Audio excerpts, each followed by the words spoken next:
Now we look into the materials. It's interesting, the materials are the key to the device, but then they become the cheapest component once the device is ready.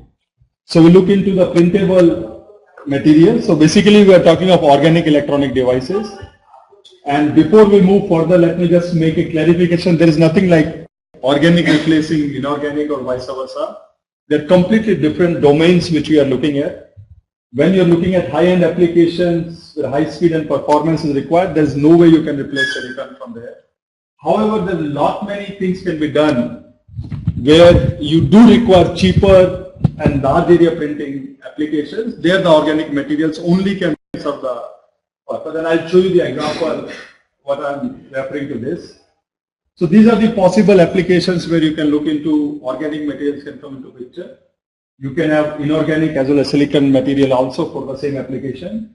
And it's been projected that in few years, the 80% of the material will be basically either for light emitting applications, photovoltaics, or for these thin film transistors, which are basically your RFIDs. So all the organic electronics together, the 80% will be concentrating only on these three areas, and rest will look into the other dimensions. So I'll just give you one example of organic RFID. So it's been projected that by 2018 you will have 4 to 5 billion market for just organic RFIDs. The total market size around 15 billion. The other is still silicon and others will sum up. Look at these numbers. It's just Walmart and Coca-Cola alone has been projected that 555 billion items need to be tagged. Right now, the way to tag is the barcode, where you require physically, you have to screen and search and see every barcode. Think of the situation when globalization happened from the material to the device, to the product, to the consumer, where it's been sold, where it's been used and where it's been thrown. If all these things can be tracked online, for that you require some transmitters and receivers. That's where RFIDs are going to play a big role. Operating frequencies pretty much is attained here. You require very small channel lengths to print it, and that's been demonstrated to do that. Currently operating voltages are 10 to 20 volts. Ideally they should come down below this. Mobilities are in the range. Anything more than 0.1 centimeter square per volt second is okay, and there are enough materials which will do the issue here. One of the major issues is the cost and the stability. If the stability is, or the shelf life is longer, the cost automatically can be looked into that. But ultimately you are looking for devices which will be less than 50 paisa or around 50 paisa, half a rupee per device. Currently silicon devices around 5 to 10 rupees per device. So you're looking at 1/10 or 1/20th of that cost. And there's no way you can make a silicon device which will be less than half rupee tag. So even if you want to do it, you can't use this for all your grocery items or everything which is very cheap. You want to tag everything else. And furthermore, to even set up a facility to start fabricating silicon, you are looking at $3 to $4 billion investment. Whereas if you're looking at organic material based setup, you are looking at 1 to 10 billion. So you are 300 to 400 times less the cost if you want to start producing. Even if you have the money and built up the facilities, you can't anyway decrease the cost to that where it's required. The moment you have cost in this region, applications will open up and the volumes will be extremely large where you can use that. Okay. Shelf life right now is around year and a half. Idea is to take it to around 2 to 3 years. But that can be attained. So once these few things come into picture, you will have huge market for the RFIDs. Same thing is with respect to the photovoltaics. We keep saying that the target for this one is €1 per watt power. Okay, that's the target, and we are close to that. But don't really have to worry about replacing electricity or the thermal or something, the nuclear with this. Think of the places where there's anywhere no energy available. There's no power supply available, and those places are significant in number. The only thing available there is sun. There's no water available, there's no coal available, there's no power transmission or anything else. So those are the applications. Even if you target, you can solve this major issue, which is the resource limited at the end of the day. So photovoltaics, I think the major application look into remote areas of India and Africa where there's nothing else available. And the infrastructure to set up power transmission lines is just too huge to even look for that. So this is the typical analysis. This is 2010 to 2012. This actually came up, the final report, very interesting report came in 2013. It's a huge project which is running in European Union at Denmark to commercialize the photovoltaic cells. And this is their cost estimation. So depending on from where you look into, how about the cost you look into, these are the minimum numbers you look for various materials, and there's a maximum you can look into that. Either way you look into that, the major component comes from the ITO. Okay. So PET, ITO coated, they don't even talk of the glass here. It's a PET which is coated with ITO, and it still occupies 37 to 50% of the cost. Then you have the active material, which is a P3HT PCBN, that's take care of around 30% of the cost. And rest components are all over here. Okay. And these are roll-to-roll printed. It's a 1 meter square device. Calculations are based on this. And it's interesting, if you look at the literature, every journal you pick up, there will be reports which are 11%, 13%, 10%, tandem cell. Every possible number is being projected. And every time you have new material in hand. Okay, so the number of materials which are available is almost infinite, and there are more coming every day. But if you look at the total practicality of any of this material, it turns out that with this one 4.5% has been achieved, and they finally concluded that this leaves us with the standard PC as the material of the choice. So after knowing all these things, everything material which is so good, the cost of making it or the proprietary cost on top of it, if you calculate everything put together, it's been concluded that right now, as of today, the material of choice still remains the P3HT. Okay. Furthermore, they also give you one caution. Earlier they started the project and they replaced a lot of this, even the ITO coating slides, they started using a silver wire, and it turned out to be very cheaper. But soon they realized that anything which looks cheaper today may not remain cheaper with time. So caution here is, don't replace anything which is not organic. And the reason I am saying this is, as the consumption goes up, the material cost for inorganic goes up. Whereas for organic, the material cost comes down as the consumption goes up. So if you decide to use anything which is organic and you're comfortable with your business model, sustain that one or keep up with that, because with time it's only going to come down. There's no material which the cost goes up with time. Because the moment the volumes go up, more and more chemists will come up with better and better method of making it. Whereas inorganics other way around, more you consume, look at indium tin oxide or any other material, use that. Earlier it was cheaper, and with every passing day the cost goes up. So within the timeline of the project, the cost became double using this, and they have to abandon it. So you realize the material is cheaper, you invest heavily into printing it, you print it, you make the cells, and by the time you are ready for commercialization, the costs have gone haywire, and then you have to abandon it again. Okay. Another interesting thing, generally the organic lifetime was around 2 years. Now they have used just the food quality, high quality food packaging. And it's been demonstrated that just by using high quality food packaging, you can now increase the shelf life, operational life up to 5 years. It's pretty much within the reach. And I'm sure there will be better packaging material that this can be increased. But most of this 5 year, your device may not die because of the light which is falling on it, but because of the material which has died in that amount of light exposure. So there's no device failure, there will be more related to the material failure. And I'll come into the picture of that. So if you look into the device material, these are the two places where you have huge cost component. These two together, looking at 70 to 80% of your total cost. So if you can think of changing both of this, it will be very interesting commercial proposition. Okay, the first material we look into is the ITO one.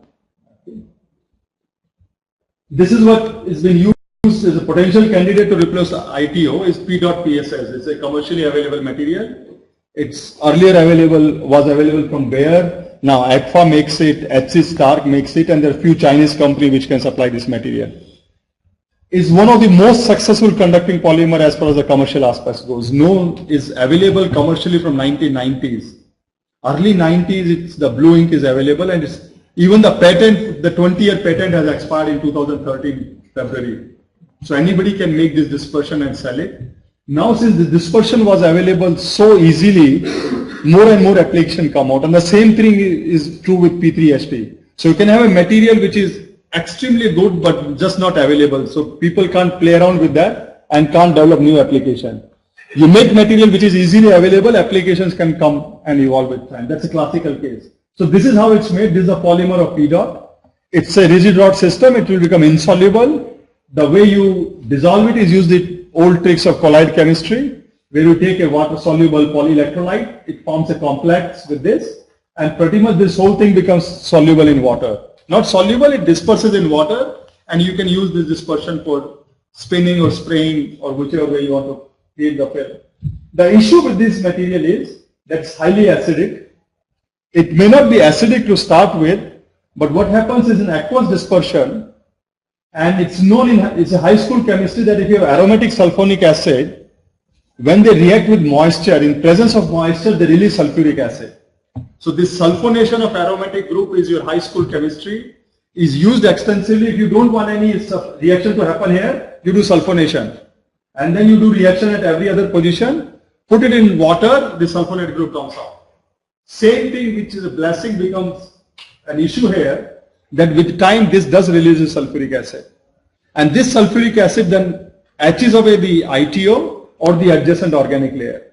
So that's one of the reasons for the device to fail, apart from its photodegradation of other components.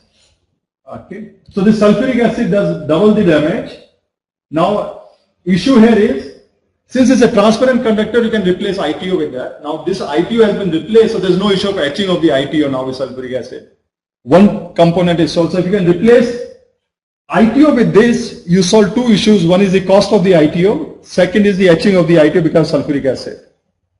Ideally, what solution you're looking at, you replace ITO as well as replace PSS. So if you can replace both, you have solved three issues. ITO is gone, sulfuric acid is gone, and the stability of the organic layer also goes up. So these are the challenges and these are the opportunities. If you can come out with a formulation which replaces all three, it'll be interesting. This is how we define as a transparent conductor. Generally, you have to define two parameters, which is a percentage transparency as well as the conductivity or the sheet resistance. And in order to normalize these two so-called independent variables, this formulation is used extensively nowadays. It's called figure of merit, where you relate the optical and the electrical properties together. So this ratio sigma optical to sigma electrical, this ratio we call it as a figure of merit. Higher is this number, better is your material which is transparent conductor. So if you look at carbon nanotubes or graphene, this number is around 25. Okay. If you look at ITO, this number runs into anything which is 150 to 300, 350. If you look at P dot based material, so anything which is above 50 is a good transparent conductor. We keep saying these carbon nanotubes can be transparent conductor, the number is still 25, 30. Ideally, if your sheet resistance less than 100 ohms per square, transparency around 90%, this number will be 50, 60, which is a good number for a transparent conductor. So whenever I use the word figure of merit, I am referring to this number. And these are the typical number. And then again, all of these based on P dot, because it's so easily available, everybody has been trying every formulation. It's interesting that all this formulation came out in just a short span of time. So all that effort seems to have worked out at various places.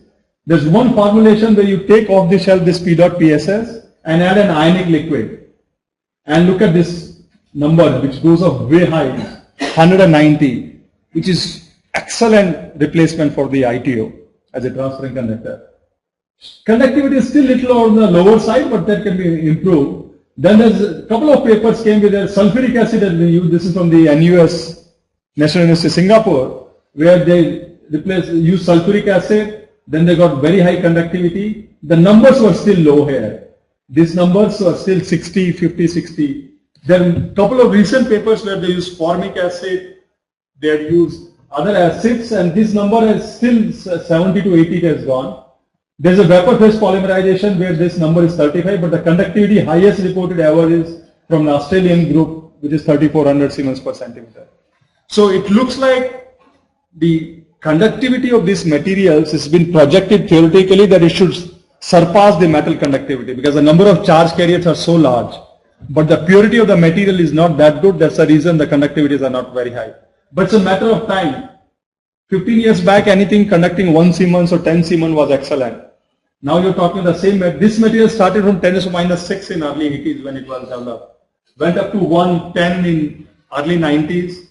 And now this number is 3400. Same material, different processing condition. And you look at these papers, they're all last 1 or 2 year papers which are coming up this. Then we looked into this material, what can be done. So we were simultaneously looking at this. We are just slow in publishing as usual, always that happens with us. But we found this formulation and we are quite comfortable with this. We have an ITB process, you buy this commercial P.PSS, you put this. Now this process can be disclosed, we have filed the patent. It's pretty much you take this organic acid, para-toluene sulfonic acid, which is available anywhere in the lab. And you take dimethyl sulfoxide, DMSO as a solvent. Put two together at 120 or 130 degrees. So most of this process, you have to heat the material at 140 to 160 degree and then drop the sulfuric acid while it's hot. Then these numbers change. What we realize is in our process, you take the material at room temperature, you spin DMSO solution on top of it, 1 molar DMSO solution. Take this and just heat it up to 120, 130 and we get the same. These are PET coated sheets. We get flexible coating, transparent material, and these are our numbers now. We have extremely high conducting values as well as this number, and we are pretty much very comfortable close to this. So this is one of the way by which, and we have shown that for the dye-sensitized solar cell as well as bulk heterojunction, we can make cells which are without P-dot, without ITO. Since we are not the device people, we are really not claiming that we have made excellent devices from there. But it's known we can replace both of them and we have shown that. But interestingly, in case of dye-sensitized solar cell, you can replace both platinum as well as FTO because E-dot, the P-dot material known to catalyze that iodine-iodate couple. So now you have double the gain in case of dye-sensitized solar cell, you're replacing both platinum as well as FTO. Finally, what can be done? Can you now make this and replace PSS? This may not be as transparent and as conducting. The idea here is you replace ITO with your P.PSS. On top of it, you put PSS free P-dot, and then on top of your organic will come. So this will become a sheet or a insulating layer, or I will call the, not insulating, it's an insulation of the organic layer and ITO below is not there. So this combination can work. Hopefully this material might have the same transparency and conductivity. We just had prelim results in this direction and we are working on it. We have filed a patent and hopefully we'll make enough of this material. So we are claiming now we can make the powder, which you can store it as a powder and as and when you need it, you dissolve it. So we are looking for chemistry approach to make P-dot which is soluble without losing its properties. And that's the one, hopefully next time we meet, we'll have more results in that. The second material which I'll be discussing today is this poly-3XL-thiophene, which is used extensively, I told you, for organic photovoltaics as well as for the RFID tags. Okay. And I'll tell you what are the issues with this material. The rest of the material are the same process which you make this, you can make every other material from there. This is what the cost analysis tells us. This is the same project which tells you. Right now, the cost of this, if you want to buy, is around $200 to $500, $600 per gram, depending on how much you are buying it and from where you are buying it and what quality it is. If you are a bulk consumer, as this company is, if you buy it in a kilogram scale, if your budget allows to spend 60 lakh rupees to buy just the material, the cost will come down to 65 euros, which you put it as $100. So the normal people will buy at $400 a gram. And if you want to buy a kilogram of it, they will give you at $100 a kilogram. That's a cheap rock bottom right now, it's as of available. And this occupies 30% of your cost of the total device. So what they are saying is, if you now start producing this at a ton scale, the minimum, the rock bottom price which they are looking is 10 euros per gram, which is still 10,000 euros for a kilogram, which you are looking at 10,000 euros still will come out to around 8 lakh rupees for a kg. That is only when the production goes into multi-ton scale. Right now the production levels are 100 gram batches, 1 kg batches depending on who is making it. Okay. So we started looking into this process, and just before getting into the process, I'll tell you what the flow synthesis is. It's interesting how research goes in loops. If you go and if you look carefully, most of the times we keep doing the same thing, but with different techniques. And better method and better understanding, whether it's nanomaterials, colloids. They are the same one which were there, but now we understand them better, we can design them better, and we can prove and play with them much better than that. Same thing actually happening. Age-old chemistry was you mix everything together, close the system, heat it under high pressure, high temperature, and see what happens. And then from there you work out what compounds reacted to give you what. But then this chemistry can never be scaled up, so was left behind. And then you move on to the chemistry where each process is safe, secure, can be scaled up.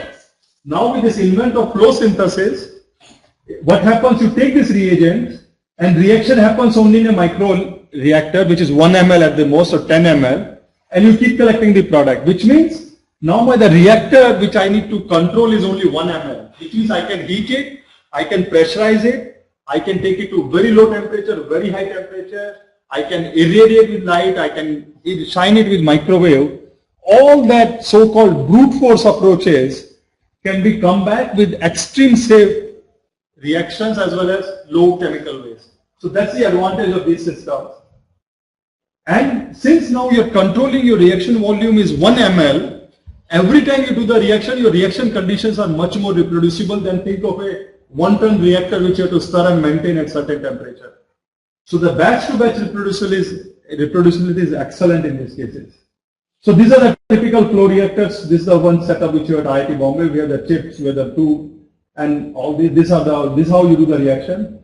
To start with, we do in a microchip which is 250 microliter. This is a chip which I'm showing you 62 microliter. So the whole reaction I'm doing is 62 microliter. So if I have 1 ml of the reagents, I can do 10 different conditions and come out. And this is fully automatic.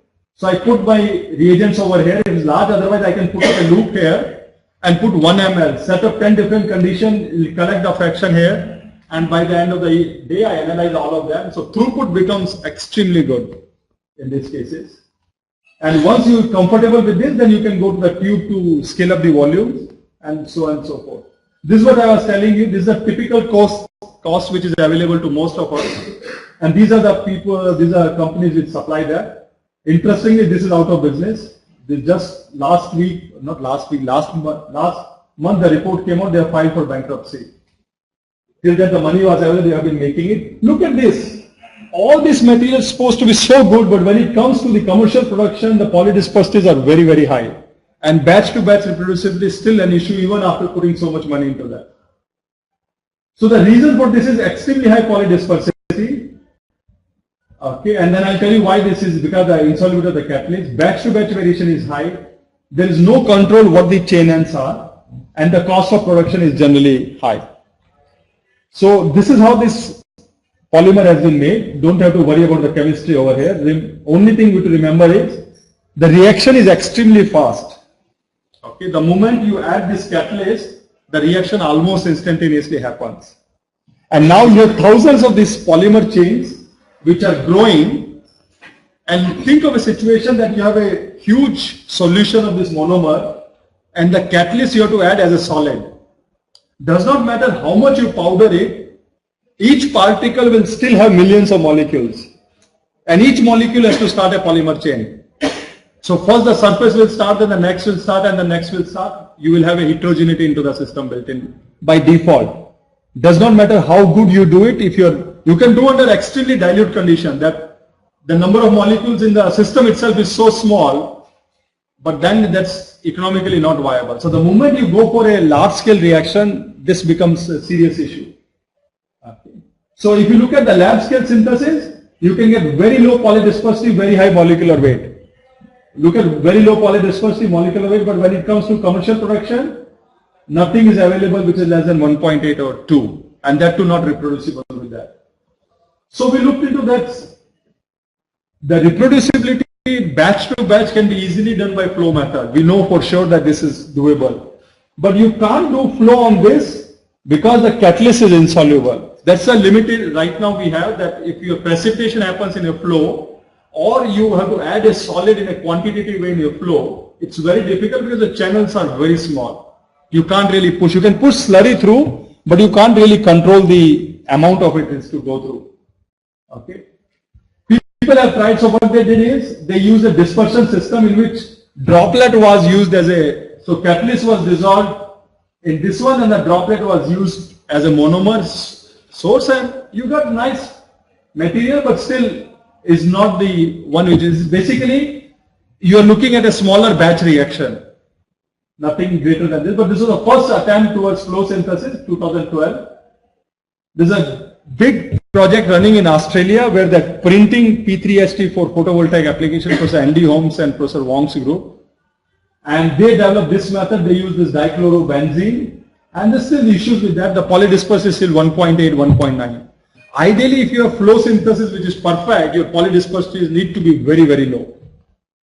So we started looking into that, and the first success we had is to find the solution solvent for the catalyst. So we screen all possible things. We had some leads. Finally, we realized that this E dot which is lying in the lab, we use E dot for this P dot polymerization, is we buy this in kilogram quantities. And we realized one day that you put the catalyst in this and it dissolves. And this does not participate in the reaction. So we found wonderful that you can dissolve this. And then based on this, now we are making materials. We can get polydispersive 1.18 and 1.2. We have materials now, we can make polydispersive 1.06, 1.07. We are working on reproducibility of this, but we know it's possible and we are still looking to that. We can make very high throughput, 60 grams per hour. And just give you an example, just tell you what's the importance of this low polydispersity and good quality material.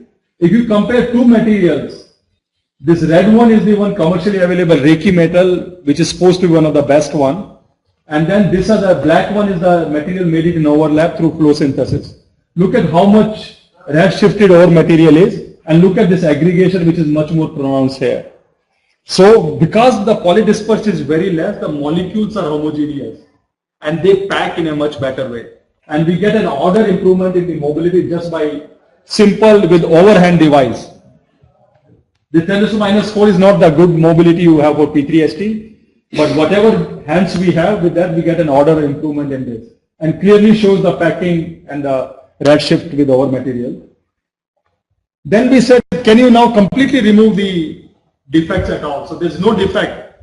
We call regio-regular, we say make it 100% regio-regular and defect-free. There are two reports for this, 2010 one came and one 2012. So it's interesting. It seems more you know about P3ST, less it seems to be you know about it. The first synthesis of regio-regular came in 1991. That's Rick Magala's paper. From there, every now and then your synthetic paper till date, as late as 2012, and the old paper has just gone in 2014. We are still talking of synthesis of regio-regular polyethylene. Forget about the device and other applications from there. So this new catalyst which they developed, this catalyst has a built-into monomer, and then this catalyst does not give the defect at all. Not even one defect per chain you get. So you get 100% regio-regular. Interesting, both of these papers came, one came 4 years back, one came 2 years back. Second paper, this Jack's paper actually is from Cavendish Group. None of these papers talk anything in terms of mobility or any electronic property. I don't know why. Either the materials were just not available. The synthesis is extremely difficult to make this. This catalyst has to be made every time fresh, and it only survives for 30 minutes. And that's the reason reproducing and making this synthesis a big challenge. We tried it, struggled for a year, and we realized this is not the way to go for the last 2 minutes.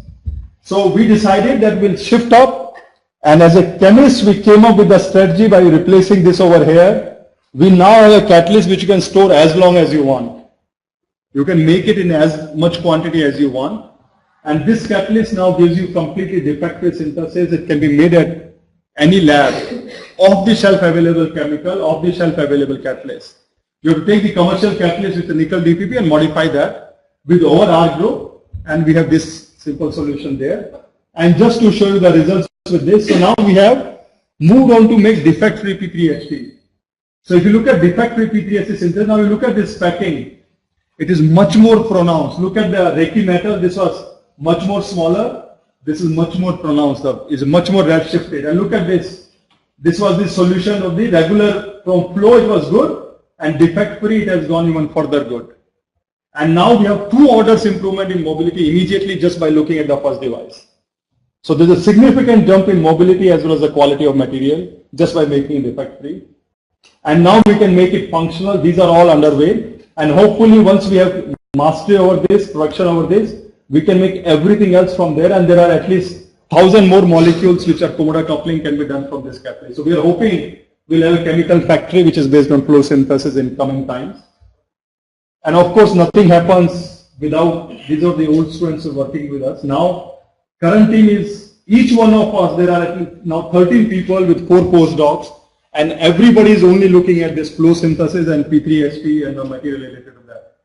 And that's the reason somebody will make one monomer, somebody will make another, one will make the catalyst, one will do the flow synthesis. We have set up the whole infrastructure now, and we can now do 1 kg batches of the monomer. We have finished it. Last week we had a 1 kg monomer of this dibromo 3-axis, because if you buy this monomer, itself will cost you $2,000. We said it needs to be developed here. So we are looking at, the target was 10 euros for a multi-ton scale synthesis per gram. Over cost of material at 100 gram batch itself is not more than 20 to 30 euros. And if we go into a ton scale or a kilogram scale, we are looking at that, which multi-ton which we are looking at. And of course, anything you need to know more, you can contact me or reach me from this homepage. And thank you for listening to me.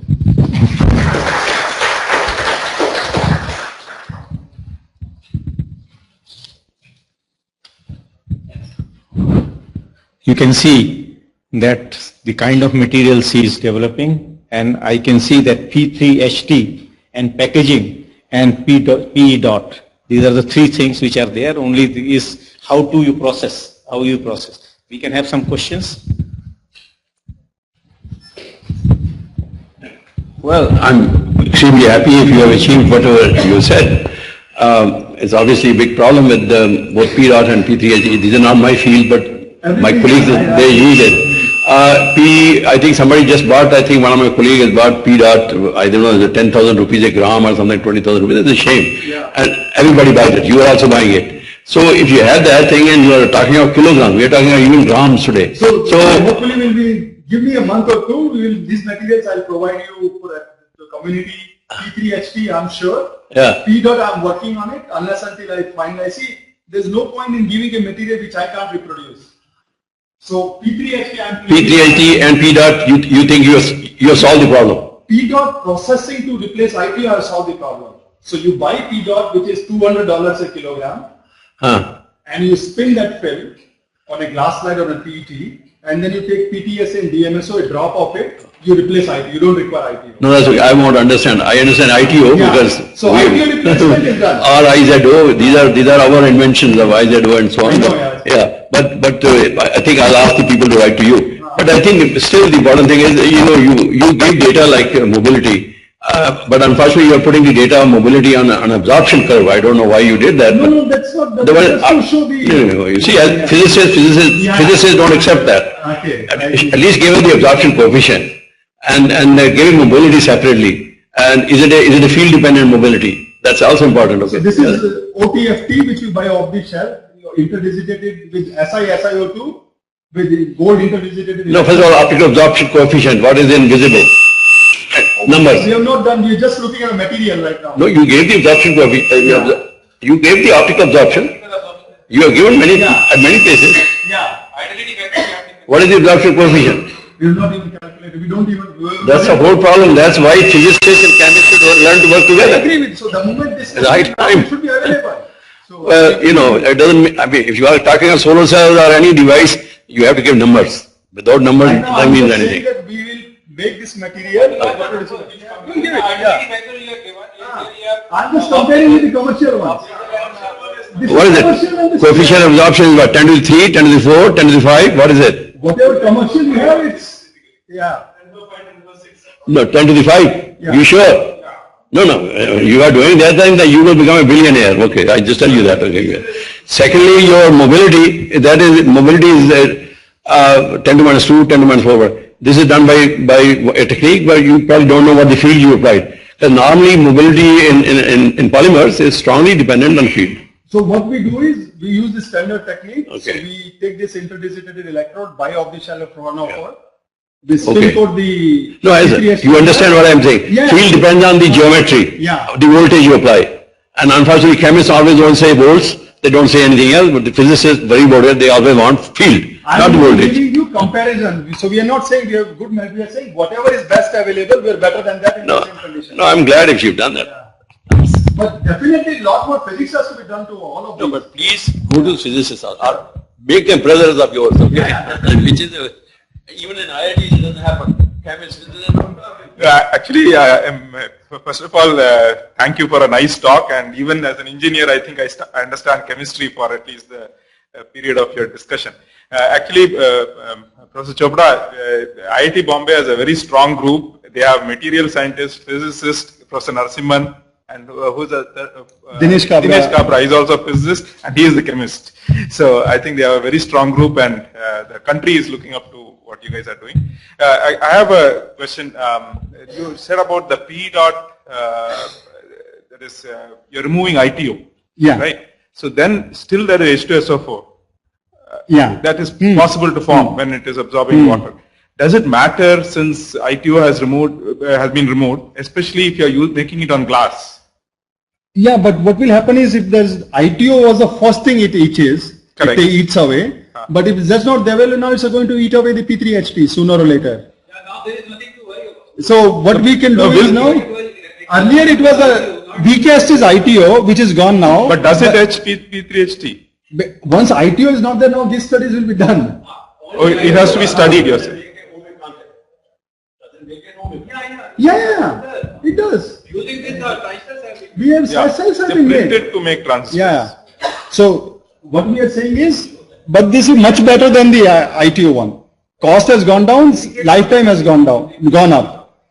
If you can replace that also, so what ideally you can do is use this P dot PSS at the bottom, which is highly conducting. The PSS free may not be very conducting. I'm more than positive it will not be as conducting as P dot PSS is. So use that as a whole transport layer, an electron blocking.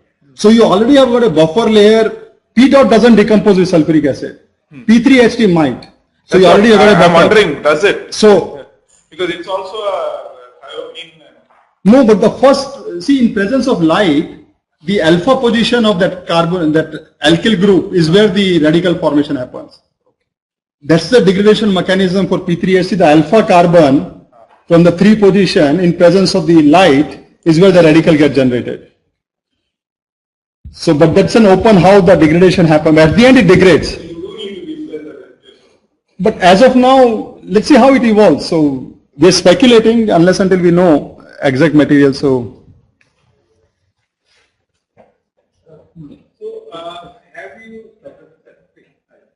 Hello sir, actually I have two questions. My first question is actually now you are talking about the RFID, organic RFID. I'm not talking, I'm just saying it's one of the Oh, yeah, possible yeah. applications. I have no idea. about Actually in that. this slide you have mentioned about the high frequency tags. Okay, actually now the companies are looking for, even in the organic also, they are looking for UHF tag. What's your view in the material point of view? I think they're expert here. I can only talk of material, how to, so P3HT is based, right now the RF tags over RFD, which is printed by Siemens spin-off Polymer 1 at Germany, they use P3HT. The closest one to the commercial, which is actually they declare it's commercial. The process not on it based on P3HT. So now if you decrease that cost further to 1/10 or 1/20th, you are looking at these, so that's 1 rupee a tag still. It has to come down to less than 50 paisa. So 1.5 tag rupee tag within P3HT is now available from Polymer, that company. And another thing is initially you have mentioned that organic compounds are much available, and if we increase the demand we can decrease the cost. If the material volume of use goes up, the organic cost comes down. Actually here I think in the slides where you have mentioned there is a much complexity in preparing the material itself, and you have told that much cost will be put on in converting to make a desirable characteristic. It may be physical or electrical characteristic. How is that? No, I didn't get that. Like for example, you have means organic materials are available, right? I agree with that. No, all chemists are available, so they are making more and more material. How about the cost there, like to get a desirable characteristic? For example, if I, tomorrow if I work on UHF tax, which need high mobility, hello? Yeah. So we have mobilities up to 110, 120 for availability. No, whether the, how about the cost constraint in that for that material? So if you Even decide though- that 140 mobility centimeter square per volt per second off spin, Stanford has a material available off the shelf. Now if you can afford For the printing application, if I, This printing is still directly just is a solution processable. If your application allows you to afford you to use that material is there. So you decide what your cost of the application is. Fine. It will not be limited by some material with 140, 150 are available. Organic materials which will show you those mobilities. Thank you, sir. Yeah, I know. That's what I'm saying. It's too expensive. Going to have frequencies reasonably transparent, the high temperature polygons. But they will be only substrate. Huh? No, for a lot of other applications. For packaging also. Yeah, but I think that right now that You can be bulk sources also. yeah. So that's a one possible. Why don't you, are you working on that? Or should We are not working on the device side. We are only because you as a material? no, because it's already stabilizes. There is very less room to improve there because there's already a whole team of DuPont working on that. It's very difficult for us to really look. So you have to come out with a new process. There's more room here, we felt in the P3HT. Only issue was, can you dissolve the catalyst? So we couldn't do for last 5 years. It's just when we dissolve the catalyst, we had the idea to dissolve it. Yeah. So 15 people working, we are still struggling to make now stabilize to get a kg batch going. I'm from the field of computer science and engineering, and this is a review paper. My area of specialization is database management system and image processing, and my student is Paridhi Gupta and Anya Rajoria. They are undergraduate, means third year student, and their first paper has been published in international conference, and they're very enthusiastic to present this paper. In this paper, we are going to talk about the biomimetic LED. These LEDs have the characteristic of genus Photorus and prototype Silibellata replicated, right? So I request my student that Anya Rajoria that he will continue that paper to present this paper. Please. Now, first of all, we'll be talking about the overview, the biological models which we have represented here. Besides the role of computer simulation, the applications as well as the proposed ones. Now, fireflies basically belong to the family of Lampyridae, and there are several species, approximately 2,000, which exist in the world today. And here we'll be talking about the mimicry of the characteristics of two unique genuses. One is Photorus while the other is Pteropteryx strebellata.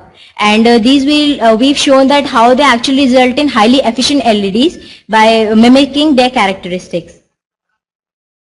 Now, first of all, the genus Photorus, the unique characteristic found in this genus is that the abdomen of these fireflies has cuticular nanostructures, which will be, which if replicated to LEDs results in highly efficient ones. While if talking about the other species, we will talk about the synchronization in the flash emission patterns.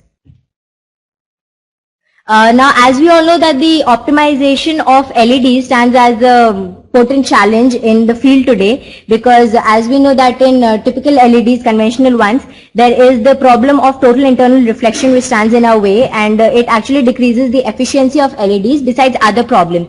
So biomimic LEDs is a potent way to increase their efficiency. First of all, talking about the cuticular nanostructures. These are the scalar structure, or we can say it actually looks like a rooftop profile, as we can see in the figure itself. These scales are apart, approximately 10 micrometers apart. And here, a research was conducted in Korea in 2012. So the researchers in the Korea Advanced Institute of Science and Technology have found out that these are some of the results of the same study. As we can see in figure 8 is the picture of a firefly. Figures B to E show the microscopic view of this cuticle and nanostructure. In figure F, we can see that the transmittance of light increases to a high extent when the scalar structure is placed at a width of 150 nanometers apart and the height is 110 nanometers. In figures G and H, we can clearly see that there is this comparative study between the structure which is present in a firefly and that which is replicated to an LED. The dorsal which is present in the firefly is replicated as the reflector cup, while the cuticle, which is the main focus, is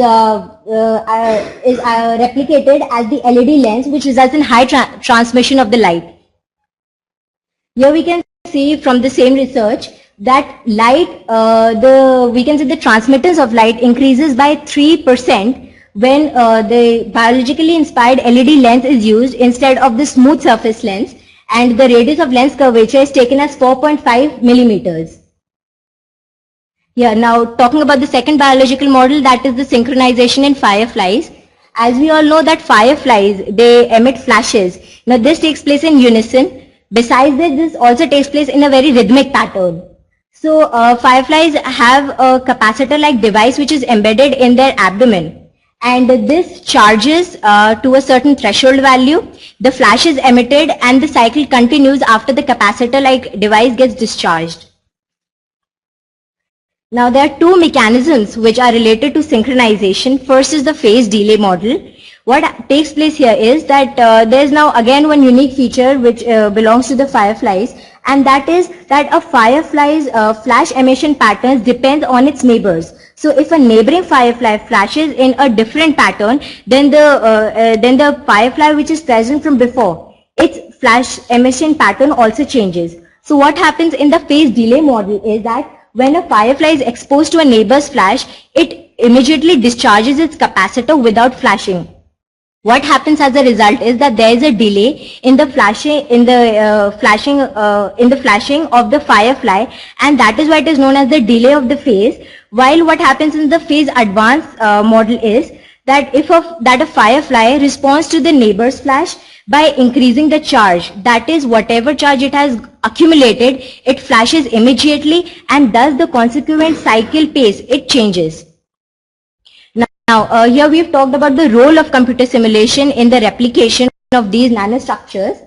Here, first of all, the computer simulation has its use for finding out the optimized parameters for the LED if this is replicated. And secondly, there are several substructures which are present in fireflies and which actually help or contribute in the emission of light. But computer simulation was run, and this was found out that the structure number 3, that is the rooftop profile, that is these scales, when they were replicated to the LED lens, that resulted in the maximum efficiency, like increase in efficiency of the LEDs.